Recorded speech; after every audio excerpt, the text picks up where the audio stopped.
Kadai gajing so sorong ya ka jala banyak snow ya ka khubor ba umulung unong thok novel but unong thok drama wa Kynpham sing Nongkynrih ula job ya ka national award ka Khusnam Shakti Bhat Literary Prize jong ka Shakti Bhat Foundation Bengaluru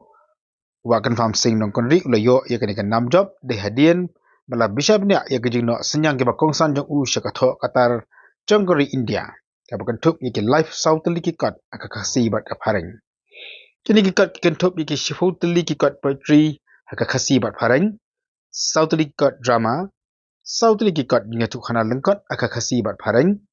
artli novel haka pharang ke bakentup ya ka funeral nights ka wein epic novel ka jok menta ka babatam hari India ngata sautli kituk poetry ba ka jingatu khana baula penbit penbiang ki wide kikat pule ka khasi bat pharang bat katukan kikat ke berpen kelaktian syaka khasi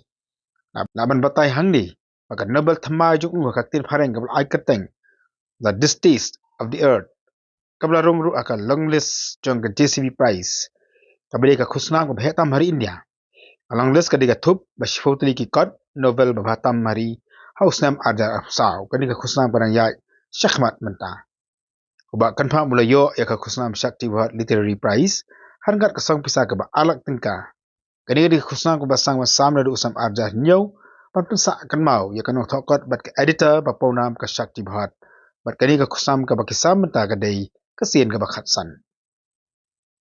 komban ship kan mau hang ne ba Kynpham le yo bun tli ki Khusnam na marketing shampang jo u haka thokatar ule yo ya kan North East Poetry Award hausnam aja sau na Tripura ka Veer Shankar Shah Raghunat Shah National Award hausnam arjar pra na Sarkar Madhya Pradesh